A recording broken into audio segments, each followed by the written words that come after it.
Hey fellow enthusiasts, this is Tommy Lanham, and I am on a mission to break the monotony of the mundane and the mediocre by bringing as much enthusiasm to as many businesses, ministries, marriages, and individual lives as I possibly can. Hey, if you want to know the two major ways that people prioritize their lives, then this video is for you. Here we go. There are two major ways that people prioritize their lives. There are what we call judging and perceiving. Now, the unique thing about those words is those words in connection with personality styles and personality types have been used about 100 years or more. And so those words have tend to change their meaning. For instance, today when we think of somebody that's judging, we think of that in a negative sense, somebody that's always pointing out what somebody else is doing wrong. It's not necessarily the meaning here.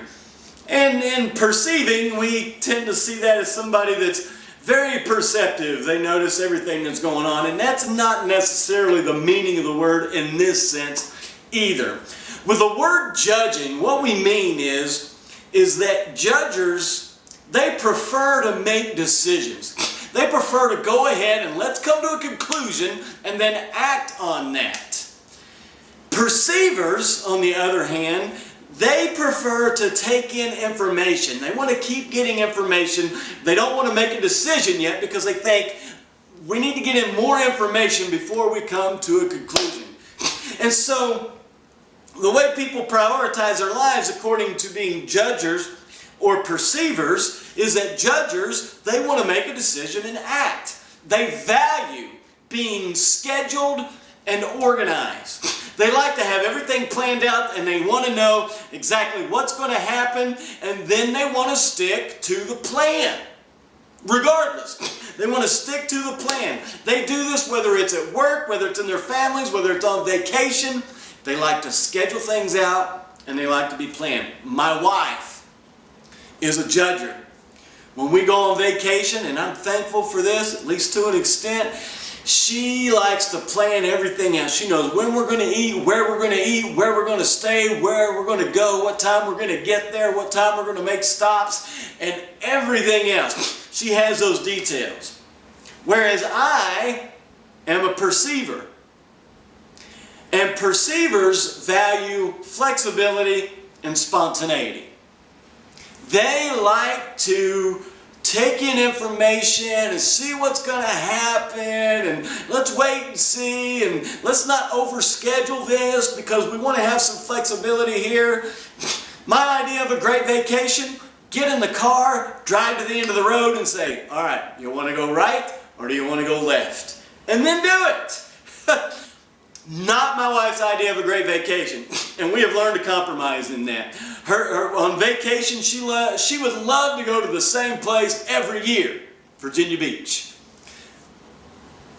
My idea of a vacation is never going to the same place, always doing something different, doing something that's out there, doing something that's going to, kind of stretch us into an unknown land that we've never been to before.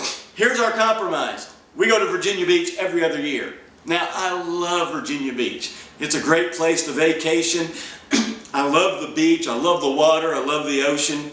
So it's not a huge compromise for me. I just don't want to go to the same place every year. Why? Because I'm a perceiver. My wife wants to go to the same place every year because she is a judger. She likes to have it scheduled and organized. I like to have some flexibility and spontaneity in there. And you know what? One of these is you. One of these is how you lean. Now, we both have both. Now, my wife is not so scheduled that she never allows flexibility into the mix. She has flexibility. And for me, I am not so spontaneous and flexible that I never want to schedule anything. I like schedules. I've learned to appreciate them greatly, especially in business. But my leaning is toward the flexible and spontaneous. My wife's leaning is toward the scheduled and the organized. And sometimes That creates a little friction, but we have learned over the past several years of marriage to be able to turn that friction into cohesion, where we can work together, where we can use her scheduling and organization and mix it with my flexibility and spontaneity and work it in together, where we can have a great vacation, we can work together great, we can parent together great, because we've learned how to do that. That does not mean we have not eliminated the friction. We haven't eliminated it, but we have reduced it to where we work together better. Because just like all the other parts of the personality code that we have covered in previous videos, the judger and the perceiver, neither one is right or wrong. It's how we use it and how we use it together. If we could take all four aspects of the personality code, and we've covered these in previous videos, but real quick. The first one is introversion and extroversion. Which one are you? Introversion is energized by being alone. Extroversion energized by being with people. The sensing and the intuitive. Sensors communicate concretely. Intuitives, they communicate more abstractly. And then we looked at the thinker and the feeler. Thinkers make decisions through rationally working through the facts. Feelers tend to make decisions by taking in people's feelings and values in that decision-making process. And then the last part of the code, the judging and the perceiving. Judgers like to be scheduled and organized. Perceivers like to be flexible and spontaneous. You put all this together and it makes up our personality code, and we will actually cover that in another video, the very next video, if you want to follow it that way. But with judgers and perceivers, if they work together along with those other codes, man, it is amazing what we can accomplish together. Because here's the deal. Great minds do not think alike. We've heard that all our lives. Hey, great minds think alike. Oftentimes when people say something like at the same time or they're thinking the same way, somebody will say, hey, great minds think alike. I always like to look at them and say, yeah, and ours do too. But in reality, great minds do not think alike. However, they do think together. Great minds do not think alike. Great minds think together. That is what determines a great mind. If you are able and willing to work together and think together with somebody else who thinks different than you. Because great minds do not think alike. They think together. I need somebody who thinks differently than I do. I need somebody. I am an introvert. I need extroverts in my life. I am an intuitive. I need sensors in my life. I am a feeler. I need thinkers in my life. I am a perceiver. I need judgers in my life so that we can think together, because that is where greatness comes from. It's not when you think exactly alike. It's when you think together, differently, but together.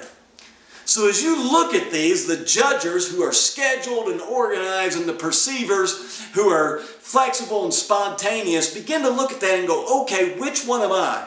Now, just like the others, we all have some of both, but there's one that you lean more to, one that is more natural for you than the other.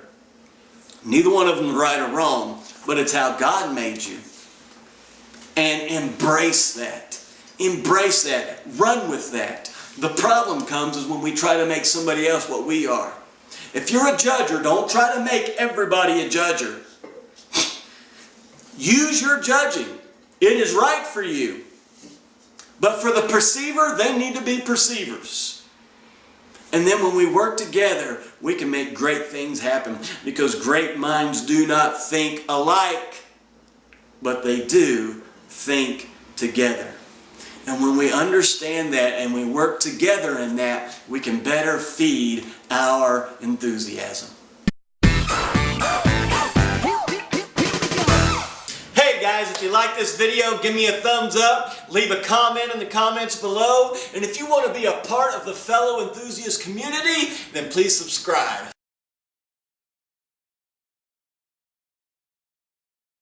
Again.